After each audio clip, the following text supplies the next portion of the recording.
She didn't leave all at once. She left in pieces. A little distance here, a strange silence there, a laugh she saved for her phone screen instead of for you. And the most terrifying part? You felt it, deep in your gut, in that place men are taught to ignore. You felt something shift, but you told yourself you were being paranoid. You told yourself to trust her. You told yourself love doesn't work like that. And that's exactly what she was counting on. Today, we are going somewhere most men are too afraid to go.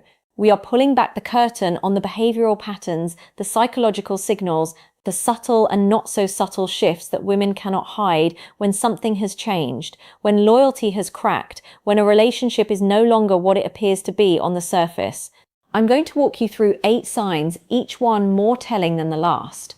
And the final one, number 8, that one will make everything click into place. That one is the one most men never see coming until it's already too late.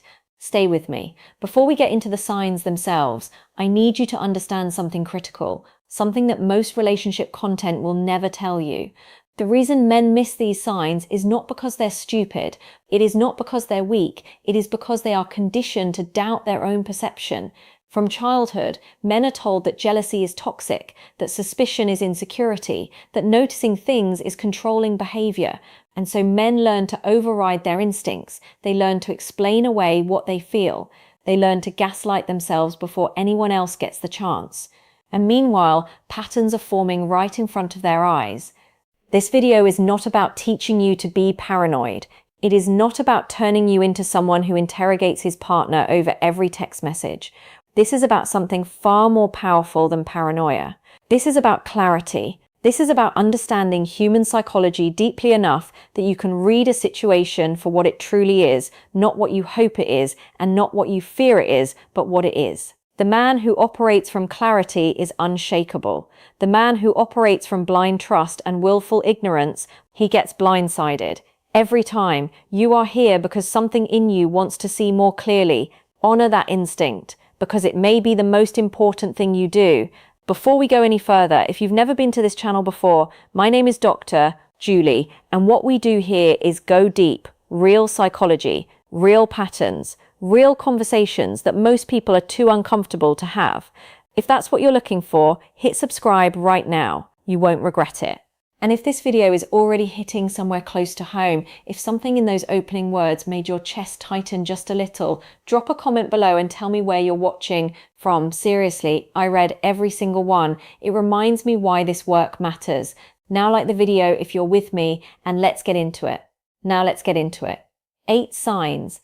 8 behavioral and psychological patterns that reveal when something fundamental has shifted in a woman's loyalty and emotional investment. We're going to move through each one carefully. We're going to look at what it looks like, what it means psychologically, and most importantly, what you should do when you see it. Pay attention, because these signs rarely announce themselves loudly. They whisper. They disguise themselves as moods, as growth, as independence. And the man who can't hear the whisper will only understand what happened when the door closes behind her. Number 1, she stopped fighting with you. This one catches men completely off guard because on the surface it feels like peace. You remember the arguments, the tension, the back and forth over nothing that somehow meant everything. And then one day it stops. She stops arguing. She stops pushing back. She stops getting frustrated when you forget something, or stay out too late, or disappoint her in one of those small habitual ways you always have. And you exhale. Finally. Some peace. Maybe we're growing up. Maybe she's becoming more mature. Maybe things are getting better. But here's what the silence actually means. When a person stops fighting in a relationship, it is almost never because they've found peace. It is because they've found distance. Psychologists call this emotional withdrawal, and it is one of the most reliable indicators that someone's investment in a relationship has fundamentally changed. She's not arguing with you anymore because the outcome no longer matters to her the way it used to. You don't fight for something you're prepared to leave behind. Think about that for a moment. The arguments, as exhausting as they were evidence that she cared, that she still believed the relationship was worth the friction of conflict. When the fighting stops, and it's replaced not by warmth, but by a kind of calm indifference, that indifference is not peace. That indifference is a woman who has emotionally begun to check out. She stopped lobbying for changes in you. She stopped expressing unmet needs. She stopped holding you accountable because on some level, she's already started letting go. Most men never question this. They mistake the silence for maturity. They don't realize they should be more alarmed by her acceptance than they ever were by her frustration. If she suddenly has no grievances, ask yourself, has she resolved them, or has she simply stopped caring about the relationship they exist in? That's a question worth sitting with, because the next sign I'm about to show you, it often starts right around the same time the silence does. Number 2, her phone becomes a secret world. Let's be honest. Every relationship has a natural level of privacy. Healthy people don't narrate every conversation they have. That's normal. That's not what we're talking about here. We're talking about a change, a shift in behavior around the phone that has no logical explanation. She used to leave it face up on the counter. Now it's always face down. She used to step away from it freely when you two were together. Now it comes with her to every room, including the bathroom. She used to hand it to you to show you a video or a meme. Now she holds it in her hand while she shows you, ready to swipe away if you look too close. She used to laugh at her notifications. Now she angles the screen away when something comes in. You didn't snoop, you didn't go through her messages. You simply noticed a change, and your gut registered it before your brain gave you the words. Here's what's happening psychologically. When someone develops a secondary emotional world, a space where conversations, feelings, and connections exist that they are not sharing with their partner, they begin to protect that world instinctively. The phone becomes not just a device, but a boundary between who they are in front of you and who they are becoming somewhere else. The phone anxiety, the sudden need to keep it close, to keep it locked, to get tense when it buzzes unexpectedly, is not the behavior of someone with nothing to hide. It is the behavior of someone managing two realities at once. And managing two realities is exhausting. The anxiety leaks. You can see it in her posture, in the way she reaches for the phone before you can glance at it, in the way she laughs too quickly and puts it down when you walk in. Some men confront this directly and get accused of being controlling, and then they back off because they don't want to be that guy. They don't want to be the jealous, insecure partner. But there is a difference between demanding access to someone's private life and calmly acknowledging that a behavioral shift has occurred. You don't need her password, you need your own clarity about what you're observing, because what you're observing is real, and the next sign makes it even harder to dismiss. Number 3, she starts investing in herself, but not in us on the surface. A woman who starts working out, dressing better, and caring more about her appearance seems like a positive thing, and often it is. Personal growth is real. People evolve. Women go through seasons of self-improvement that have nothing to do with anyone else. But here's where you have to pay attention to the context. Is her self-investment accompanied by increased warmth toward you? Does she want to share this new energy with you? Does she dress up for date nights? Does she seem excited to be seen with you? Does she direct some of this vitality into the relationship? Or is the transformation happening in a way that feels somehow pointed away from you? There is a specific pattern that appears before many relationship endings. A woman begins to reimagine herself, her body, her style, her social life, not as a project she's sharing with her partner, but as a project she's undertaking despite him. It is the psychology of someone preparing a new version of themselves for a different audience. Pay attention to where the energy goes. Does she come home from the gym and want to connect with you? Or does she come home and go straight to her phone? Is she dressing up for events she attends without you? Is she suddenly interested in going places alone or with friends that she never previously showed interest in? New gym clothes, new perfume, new confidence that somehow doesn't translate into new intimacy with you. That combination, in a specific pattern, over a specific stretch of time, is not coincidental. She's building something. The question is she building it with you or for someone else? And speaking of building, what she's building emotionally is where the next sign lives. And it's one of the most overlooked in every relationship. Number 4, emotional intimacy dries up before physical intimacy does. Here is something most people have backwards. They assume the first thing to change in a compromised relationship is the physical side. And sometimes that's true, but often, especially with women, the emotional withdrawal comes first, and it comes quietly. She stops telling you about her day in the way she used to. Not because nothing happened, but because the things that happened don't feel like yours to share anymore. She stops asking your opinion on things she used to value your perspective on. She stops reaching for your hand in a movie. She stops leaning into you on the couch. She stops looking at you the way she used to. That look where you could feel that she saw you specifically and chose you. The conversations get shorter, shallower. You talk about logistics, who's picking up what, when the bills are due, what's for dinner. The talk of dreams, of futures, of inside jokes and shared memories, it diminishes. And there's a specific hollowness that settles into the space where those conversations used to live. Psychologically, emotional intimacy is the root system of a relationship. Everything else, the physical connection, the loyalty, the sense of partnership, grows from that root. When a woman starts cultivating emotional intimacy somewhere else, with someone who makes her feel seen or thrilled or interesting, the root system between her and her partner begins to wither first. The physical side often stays in place longer than people expect, but the emotional vacancy is detectable if you're paying attention. There's a difference between a woman who is present with you and a woman who is physically near you, but somewhere else entirely in her head. If you've started to feel like you're sharing a space with someone who used to be your partner, but now feels more like a roommate, that feeling is data. Don't explain it away. Don't tell yourself it's just a rough patch. Listen to it, because the next sign, it will make you question not just the present, but everything you thought you knew about the past. Number 5, new people, new stories, and a name that keeps coming up. Human memory and conversation are deeply revealing. We talk about the things and the people who occupy our minds. We reference the sources of our excitement, our amusement, our stimulation. We can't help it. It's the nature of genuine preoccupation.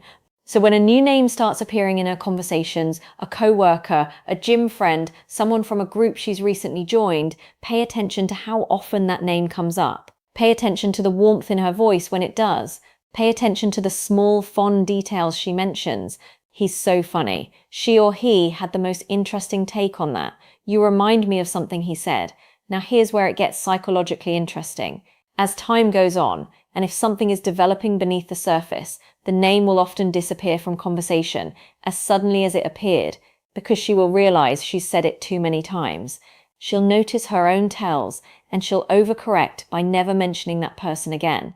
So the red flag is actually a sequence. First, a name that comes up with notable frequency and warmth, then the conspicuous absence of that name as though the person has been edited out of her world. When someone goes from being mentioned often to being mentioned never, that silence is deafening to anyone paying attention.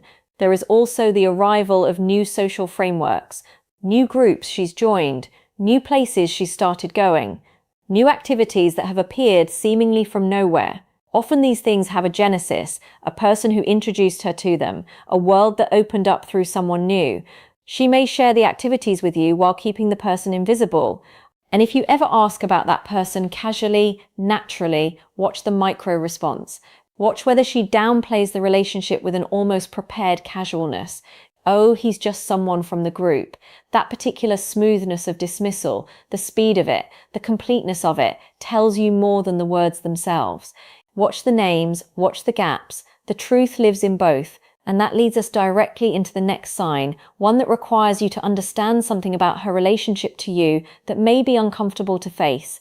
Number 6, she starts framing you as the problem. There is a psychological mechanism that operates often unconsciously in people who are betraying someone they once loved. It is called justification construction, and it is the mind's way of making a painful or morally complex decision feel acceptable. The way it works is this. If a woman is developing feelings for someone else or has already crossed a line, the guilt and cognitive dissonance she experiences are uncomfortable. The mind resolves this discomfort not by pulling back from the behavior, but by building a case against the person she is betraying. If he is terrible enough, her choices become acceptable. If the relationship is broken enough, her actions become understandable, even justified. And so she begins to subtly and sometimes not so subtly reframe you as the problem. Old grievances get revisited with new intensity. Minor flaws become character indictments. Things she once found endearing become evidence of fundamental incompatibility. The narrative starts to shift. You are emotionally unavailable. You don't understand her. You never really saw her. And perhaps some of these things have a grain of truth. No relationship is perfect. No man is without flaws. But the timing and the escalation of these criticisms is the tell. She's not raising these things because she wants to fix the relationship. She's raising them because she needs, on some psychological level, to believe that the relationship is irreparable, that she has tried, that leaving or what she is already doing is not her fault, but a consequence of your failures. You may find yourself suddenly on trial for things you didn't know were crimes. You may find yourself defending your character, your love, your history together against a case that seems to have been prepared over a long period of time. And the harder you defend yourself, the more you play into the narrative, because the narrative needs you to be reactive, to be defensive, to be exactly the man she has decided you are. The man who understands this dynamic doesn't take the bait. He steps back. He observes. He does not wage a PR war against a story being built to justify someone else's choices. He simply watches. Because what's coming next in this list is where the mask fully slips and it is impossible to misread. Number 7, gaslighting your instincts. You brought something up. Maybe gently. Maybe you said, I feel like something's been off between us lately. Or maybe you asked once about that name that kept appearing and then disappeared. Maybe you said, simply and honestly, I feel distant from you. Is there something you need to tell me? And her response, rather than being open or even defensively honest, was to turn it back on you. You're so insecure. You've always had trust issues. I can't believe you'd even think that about me. After everything I do for you, this is what you focus on. You're paranoid. You're controlling. You ruin everything with your jealousy. And suddenly, you are the problem. Not the distance, not the phone, not the new name, not the withdrawal. You for daring to notice. This is gaslighting, and it is one of the most psychologically damaging experiences a person can go through in a relationship because it weaponizes your own capacity for self-doubt against you. It takes the thing that makes you a thoughtful, non-paranoid person, your willingness to question yourself, and uses it to bury your legitimate observations. The man with low self-awareness folds here, he apologizes, he backs off, he decides he was being irrational, he doubles down on trust, on giving her the benefit of the doubt, on being the bigger person, and the pattern continues. Now with even more insulation, because she knows that raising her voice and calling him insecure is enough to shut down any line of inquiry. But the man who has done the inner work, who knows the difference between being paranoid and being perceptive, that man does not fold. He registers what just happened. He files it. He understands that a person with nothing to hide does not need to obliterate the person doing the observing. Healthy people, when confronted with a partner's worry, don't go to war. They go to connection. They ask what's making you feel that way. They offer reassurance through presence, not through attack. The attack is the tell. You are not crazy. You are not controlling. You are a man who is paying attention, and that is not a flaw. That is survival.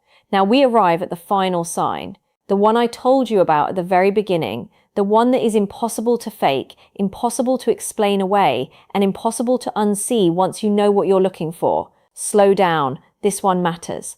Number 8. She stops choosing you in the quiet moments.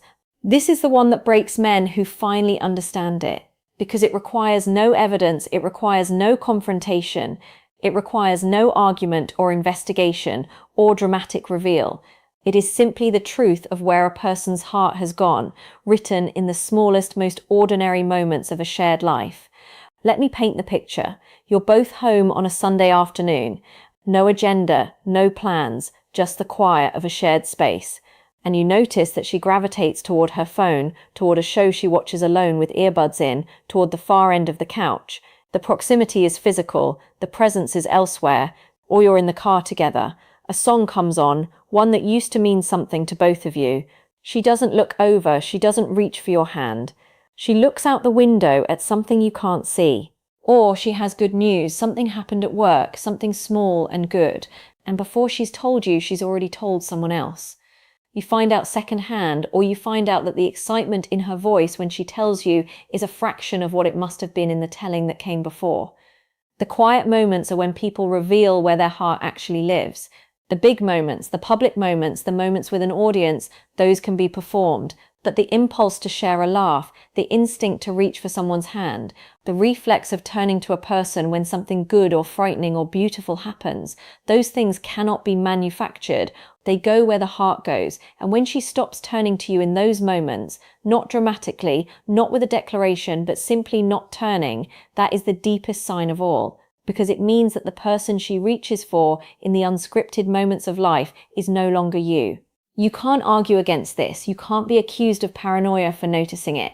It is simply the quiet, devastating truth of where she has placed her emotional home. And when you see it clearly, really see it, you will know exactly what you are dealing with. You will know what the silence was, what the phone was, what the new name was, what the manufactured arguments were. All of it will snap into focus like a photograph finally coming into clarity. And then, and this is the part no one talks about, you will have to decide who you are. Now let me zoom out for a moment. I have just walked you through 8 signs, 8 patterns drawn from behavioral psychology, relationship research, and the experiences of countless men who have been exactly where you might be sitting right now. But here is what I need you to hear before you leave this video. Not every sign in isolation means what you fear it means. A woman who starts taking better care of herself may genuinely be going through personal growth. A woman who is quieter than usual may be dealing with stress that has nothing to do with you. A woman who guards her phone might simply value her privacy in a way she always has. What we are looking for is not a single sign, we are looking for a constellation of signs. A pattern of behavioral changes that, taken together, point in one direction. The convergence of distance, secrecy, redirection, and emotional absence. That convergence is what demands your attention. The goal of everything I've shared today is not to send you spiraling into suspicion of the woman you love. The goal is to give you the tools of clarity so that you are never the man who wakes up years down the line wondering how he missed it. So that you are never the man who, looking back, can see every sign but remember choosing blindness because clarity was too painful to hold. Clarity, even when it hurts, is always more merciful than deception, because deception robs you of time, of years, of the chance to build something real with someone who is genuinely, unambiguously, undeniably choosing you. You deserve to be chosen, not endured, not performed for, not managed, chosen, every single day. So here is my challenge to you, not a homework assignment, not a list of things to go do. Just one question to sit with tonight, or however long it takes for an honest answer to surface. When was the last time she chose you in a quiet moment? Not for an audience, not out of obligation or habit. When was the last time you could feel in your body, in the way she looked at you, that you were exactly where she wanted to be? If the answer comes easily, if it fills you with warmth and certainty, hold on to that.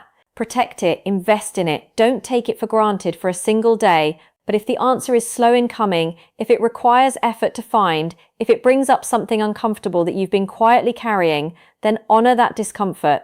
Don't bury it. Don't self-medicate it with distraction or denial. Let it lead you toward the conversations that need to be had, the clarity that needs to be found, the decisions that only you can make. Self-respect is not aggression. It is not paranoia. It is not control. Self-respect is simply the decision that you matter, that your peace of mind matters, that your loyalty deserves to be matched, that you will not accept a version of love that requires you to constantly doubt your own perception of reality. That decision to take yourself seriously is the foundation. Everything else is built on. Your relationship, your healing, if it comes to that, your next chapter, whatever it looks like, all of it starts with that decision. Make it, and don't apologize for it. If this video hit differently than you expected, if something in it landed somewhere real, I need you to do me one favor. Hit the subscribe button right now, because the work we do on this channel goes deep, and there is so much more I want to share with you. Hit like if this video gave you something you needed to hear. That one small action helps this content reach other men who are sitting exactly where you might be, needing clarity, needing honesty, needing someone to speak directly to them without filters or softening. And in the comments, tell me which of these signs hit closest to home. You don't have to share your whole story. You don't have to name names. Just tell me which number made you stop and breathe differently for a second. Because I guarantee there are other men reading those comments who will feel less alone because of what you write. You came here looking for clarity. I hope you found it. Or at the very least, I hope you found the permission to trust what you already knew. You are not paranoid for seeing clearly. You are not controlling for knowing your own worth. You are not weak for being hurt, and you are not alone in figuring out what comes next. Take care of yourself, choose yourself, and I will see you in the next one.